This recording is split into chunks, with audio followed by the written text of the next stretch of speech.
Buenos días con todos. ¿Cómo estamos esta mañana? ¿Bien? ¿De buenas, de malas? Es viernes. El cuerpo lo sabe. Se viene el mundial también. Eso sí, Nos emociona. Está bien. Hoy vamos a hablar sobre la hipertensión arterial. Estoy seguro que todos tenemos o en nosotros mismos o en un familiar esta patología. Entonces comprenderemos un poco sobre cómo funciona y qué podemos hacer más allá del tratamiento farmacológico, que es la base de la terapia. Qué podemos hacer en cuanto a nutrición y estilo de vida para aminorar el daño, especialmente en la retina, en los riñones y en el cerebro, que son los sitios donde mayor daño ocasiona la hipertensión arterial.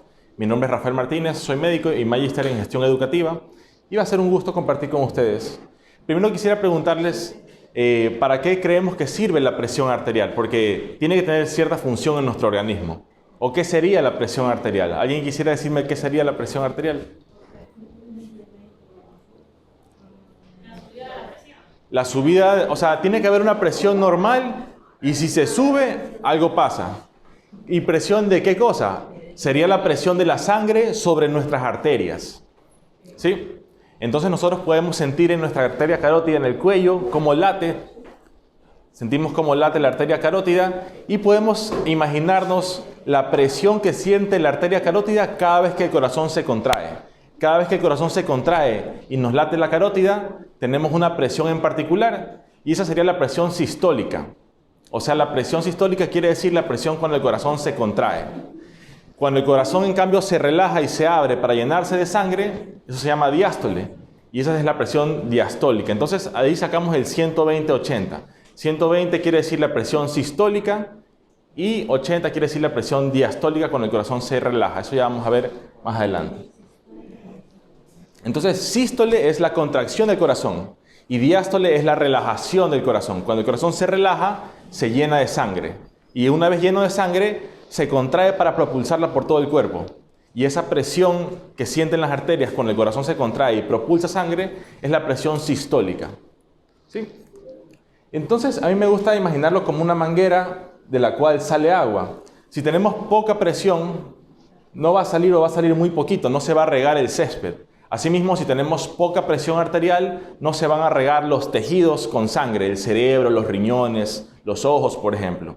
¿Sí? En cambio, si la presión de la manguera es demasiado elevada, puede comenzar a dañar los componentes, que serían en este caso los tejidos. Entonces, si tenemos hipotensión, no recibimos sangre, porque es como que la manguera no tiene suficiente presión. Pero por otro lado, si tenemos hipertensión, la presión es demasiado fuerte y daña tres sitios importantes: el cerebro, los riñones y la retina. Además del corazón y los vasos sanguíneos, pero principalmente cerebro, corazón y retina. Entonces, ya dijimos, si la presión es elevada, va a comenzar a dañar nuestros órganos diana, como se les llama, el cerebro, corazón y retina. Órganos diana quiere decir órganos sensibles al daño por hipertensión. Si la presión está baja, en cambio, ¿qué ocurrirá si no recibimos, por algún motivo, irrigación sanguínea al cerebro? Nos vamos a desmayar. Entonces, muchas veces en los adultos mayores, por ejemplo, tenemos que estar viendo no solo que se tomen la pastilla antihipertensiva, sino que no se les pase la dosis, porque pueden en cambio ir al otro extremo, que sería la hipotensión, pérdida de conocimiento. ¿Sí? Y si es que es prolongada la hipotensión, pues ya tendremos daños irreversibles en el cerebro, por ejemplo. El cerebro tiene hasta 3 minutos que puede resistir sin oxígeno. A partir de los 3 minutos comienza a haber daño en el tejido cerebral. ¿Sí? En la historia de la medicina me llamó la atención este médico inglés que en el año 1773 se puso a experimentar con su caballo, le hizo un hueco en el cuello y se puso a medir cuánto subía la sangre cada vez que latía el corazón. Entonces Stephen Hales fue la primera persona que habló sobre que los organismos tienen una presión arterial. Entonces él se dio cuenta que en el caballo la sangre subía cada vez que le latía el corazón. Sí, 1733. Hoy en día ya tenemos los esfingomanómetros, los cuales pueden medir la presión sistólica y la presión diastólica. Este señor Korotkov Nikolai Korotkov en 1905, casi 200 años después, se dio cuenta que se puede medir no solamente la presión sistólica, porque antes de Korotkov ya se medía la presión sistólica. Korotkov se dio cuenta que si él ponía un estetoscopio en el sitio donde se estaba midiendo la presión arterial, se escuchaban unos ruidos. Y estos ruidos se les llamó, o se les llama ruidos de Korotkov. Entonces, el momento en el que comienzan a escucharse los ruidos de Korotkov, se denomina presión sistólica. Entonces, ¿qué es lo que se hace? Se pone la banda de la presión arterial, se la infla por lo menos hasta 180 milímetros de mercurio y se la comienza a dejar desinflar poco a poco, poco a poco. Escuchamos con el estetoscopio y al principio no escuchamos nada. En el momento en que escuchamos el primer ruido, si la presión marcó 140, quiere decir que 140 es la presión sistólica. Entonces escuchamos el primer ruido en 140.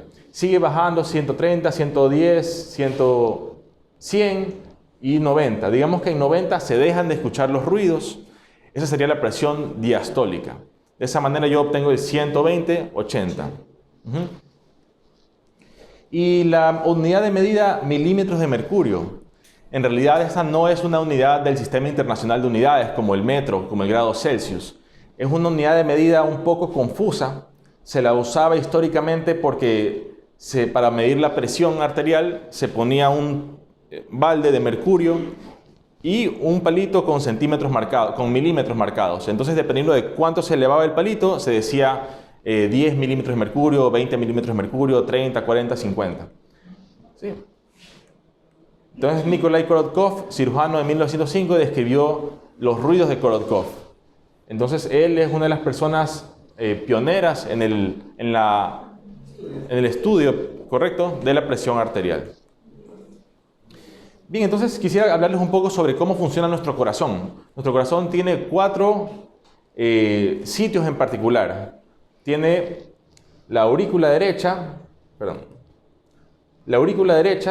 el ventrículo derecho, la aurícula izquierda y el ventrículo izquierdo. La sangre desoxigenada y con toxinas se recoge en la sangre venosa y llega a la parte de la aurícula derecha. De la aurícula derecha pasa al ventrículo derecho. Aquí se contrae el ventrículo y esta sangre es enviada a los pulmones para que sea oxigenada. A su vez, llega sangre de los pulmones hacia la aurícula izquierda, la cual pasa luego al ventrículo izquierdo. Y una vez está lleno el ventrículo izquierdo de sangre, el corazón se contrae y bombea la sangre por la arteria carótida. La arteria carótida tiene receptores de presión, varoreceptores, que pueden medir cuán fuerte está la presión arterial y de esa manera puede haber una retroalimentación por parte del sistema nervioso, por parte de los nervios, para regular la presión arterial. Entonces tenemos 2 sitios importantes que son varoreceptores, receptores de presión. El arco aórtico y también a nivel de las arterias carótidas del cuello. Tenemos sitios que nos miden la presión arterial y la van regulando según sea necesario. Entonces lo que les mencionaba, el corazón tiene 2 tiempos en particular, la contracción y la relajación. Durante la relajación el corazón se llena de sangre y una vez lleno de sangre se contrae para propulsarla a través de la arteria aorta.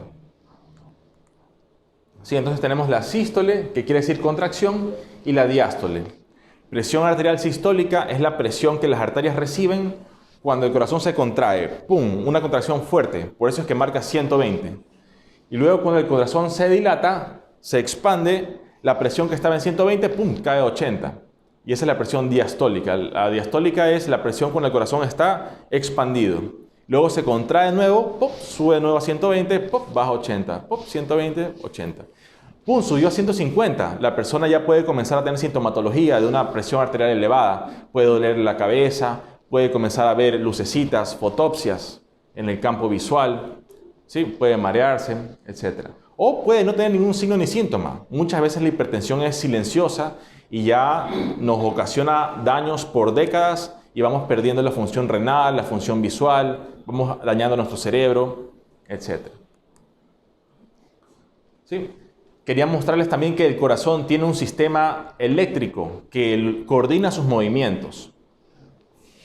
Tenemos el nodo sinoauricular, el cual comienza un impulso nervioso que baja al nódulo atrioventricular. Entonces comienza el estímulo nervioso y luego se propulsa por el resto de los ventrículos para que el corazón sepa de qué manera contraerse. ¿Sí? Entonces, esto es un sistema cerrado. La sangre desoxigenada y con toxinas viaja por todas las venas y llega al corazón. El corazón se contrae y envía esta sangre a los pulmones. La sangre oxigenada de los pulmones luego regresa al corazón y el corazón se contrae para bombear esta sangre oxigenada y con nutrientes alrededor de todo el organismo. ¿Sí? Y en realidad, todo el tejido del cuerpo, por pequeño que sea, está irrigado con los componentes de la sangre, con el oxígeno y con los nutrientes. Entonces, de esta manera, si no tenemos suficiente irrigación, vamos a tener daño en los órganos diana, como son riñones, retina y el cerebro. Entonces, algunos conceptos claros. Presión arterial es la presión que se ejerce sobre las paredes de las arterias, la presión que la sangre ejerce. La presión puede ser en el momento de sístole, es elevada, o en el momento de diástole, que es el número más bajo. Presión sistólica y diastólica. Hipertensión es una presión elevada de manera persistente. ¿Qué es lo que ocurre? Si yo tengo más de 120/80 y estoy en reposo, estoy descansando y tengo esa presión, se sabe que los órganos diana están recibiendo daño. Por lo tanto, se recomienda dar medicación. ¿Sí? Entonces, en reposo, yo siempre debería tener máximo 120/80. Si tengo más de 120/80, los órganos están sufriendo y se debe dar medicación. Ya dijimos, presión arterial sistólica, la presión que se recibe cuando el corazón se contrae. Y diastólica, la presión arterial cuando el corazón se expande y se llena de sangre. El riesgo cardiovascular. Las mayores causas de muerte en el mundo son infarto cardíaco, cuando muere el tejido del corazón, infarto cerebral, la diabetes y la hipertensión arterial. Entonces, el riesgo cardiovascular nos indica la probabilidad de que tengamos alguna de estas enfermedades o sus complicaciones, como son la aterosclerosis, que es la acumulación de grasa en las arterias, ¿sí? La obesidad, el síndrome metabólico, la diabetes, porque todas estas vienen como en un paquete. O sea, yo cuando como mal, cuando no duermo bien, cuando tengo estrés, no solamente me predispongo a hipertensión, también me predispongo a sobrepeso, a diabetes. ¿Y qué enfermedad me va a dar? Pues aquella para la cual yo tenga una predisposición genética, una historia familiar. ¿Sí? Una pregunta para América Latina. Sí. Aquí comemos mucha fritura, comemos carbohidratos, por ejemplo, los frijoles con arroz. O sea, Claro. Y el arroz con mucho aceite. Claro, sí. No hay cocolón, no es arroz. Sí.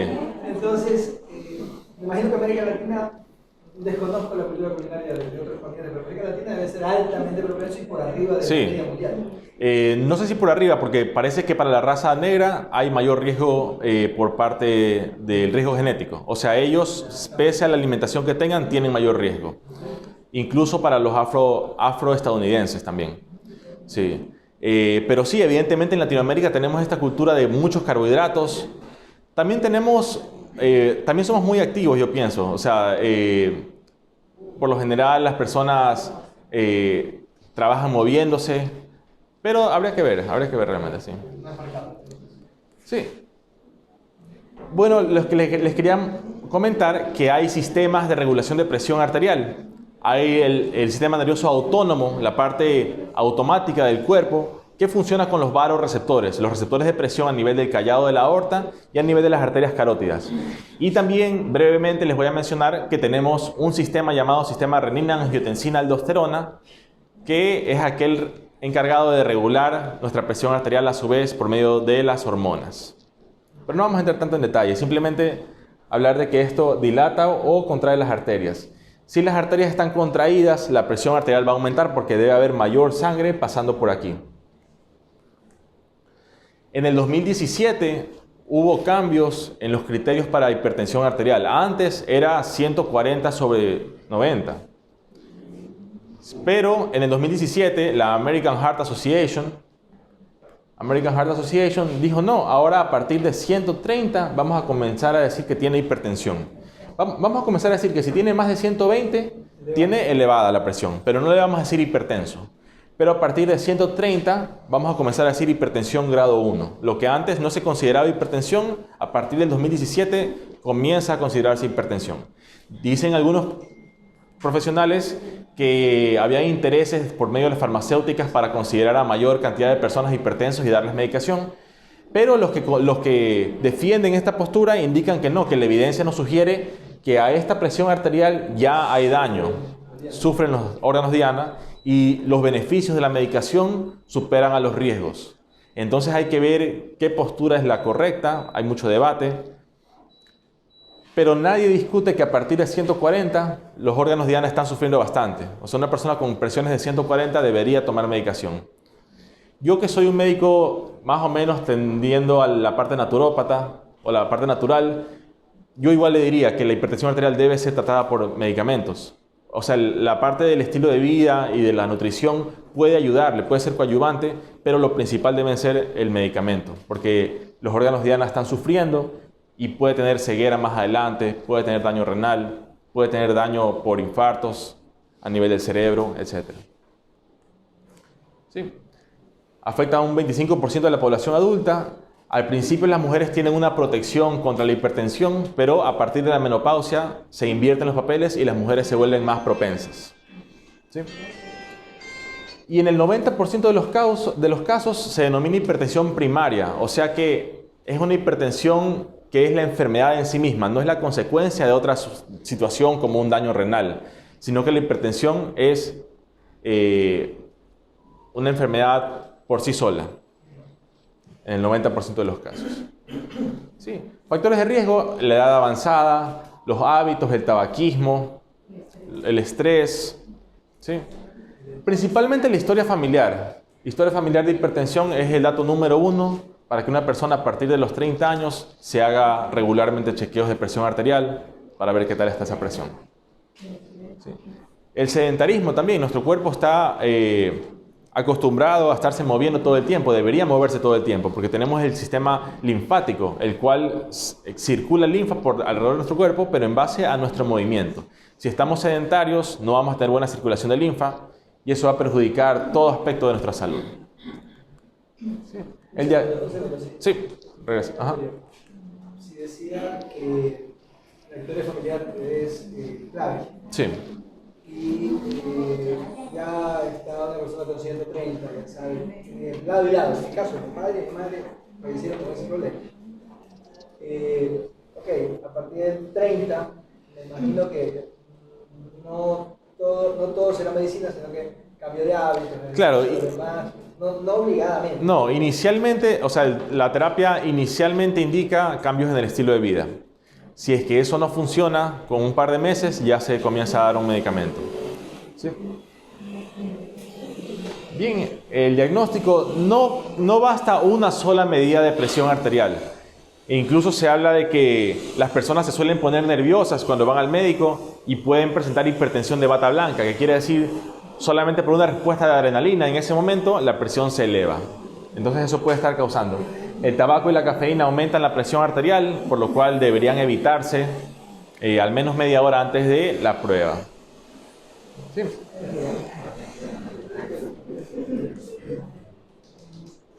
Bueno, y si no es una hipertensión primaria, ¿cuál es la segunda causa más importante? Nefropatía crónica, daño en los riñones. ¿Sí? Hipertensión primaria, báculo renal. Complicaciones, como les mencionaba, hay órganos que son muy sensibles y que un aumento en la presión arterial va a generarles daño. Uno de ellos es la retina, que en el fondo de ojo podemos observar estas pequeñas rupturas, vasos sanguíneos, microhemorragias.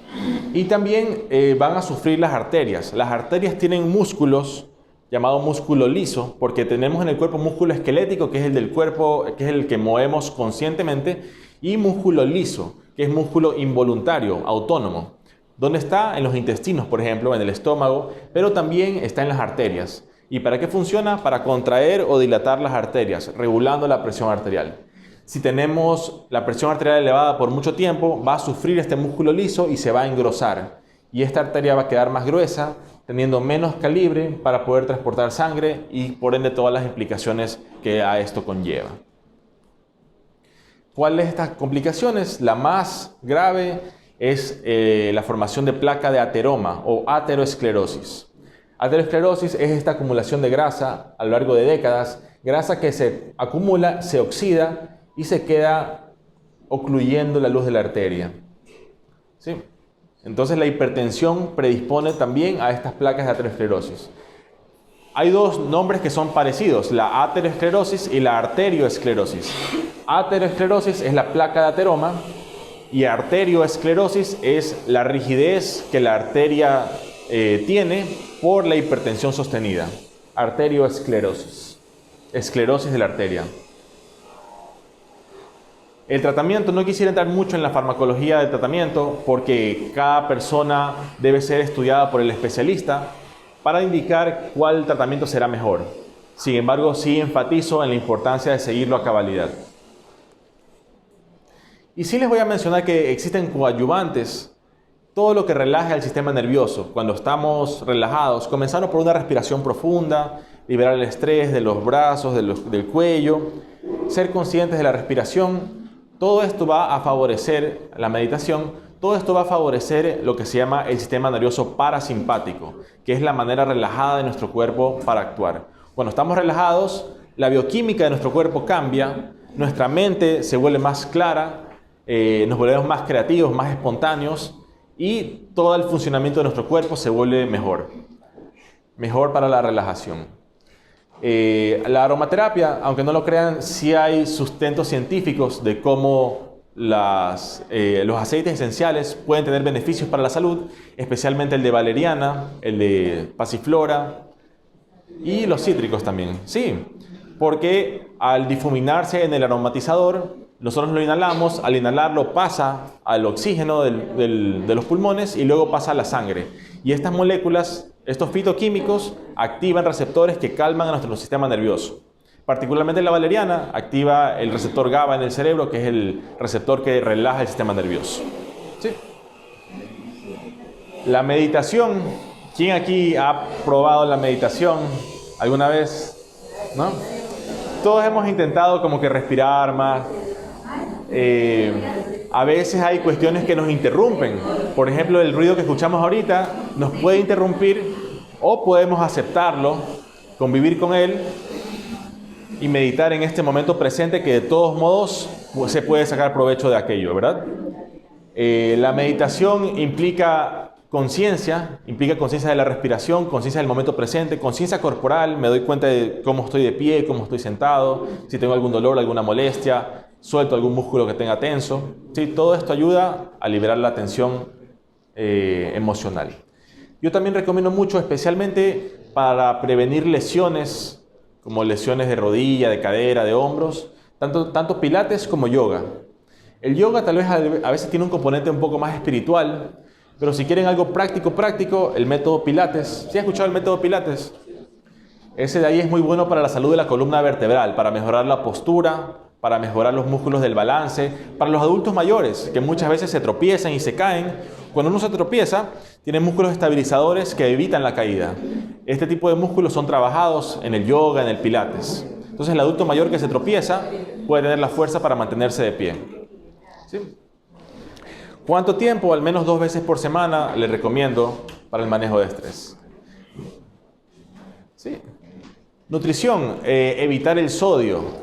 En realidad el sodio molecularmente atrae el agua, aumenta nuestra cantidad de volumen vascular, o sea, la cantidad de sangre que hay en nuestras arterias, y esto aumenta la presión arterial. Por ese motivo no se debe aumentar el sodio en una dieta con personas con hipertensión arterial. De ahí evitar las calorías excesivas. Si voy a consumir muchas calorías, hacer ejercicio. Evitar los carbohidratos simples como son el azúcar, las gaseosas, alimentos refinados, alimentos procesados. Cosas que son en realidad lógicas, pero que a veces no todos las realizamos todo el tiempo, ¿verdad? Disciplina para mantener un estilo de vida lo más saludable posible. Les recomiendo la caminata. Nuestro cuerpo desea caminar. Los humanos en realidad podemos caminar kilómetros y es parte de la fisiología normal.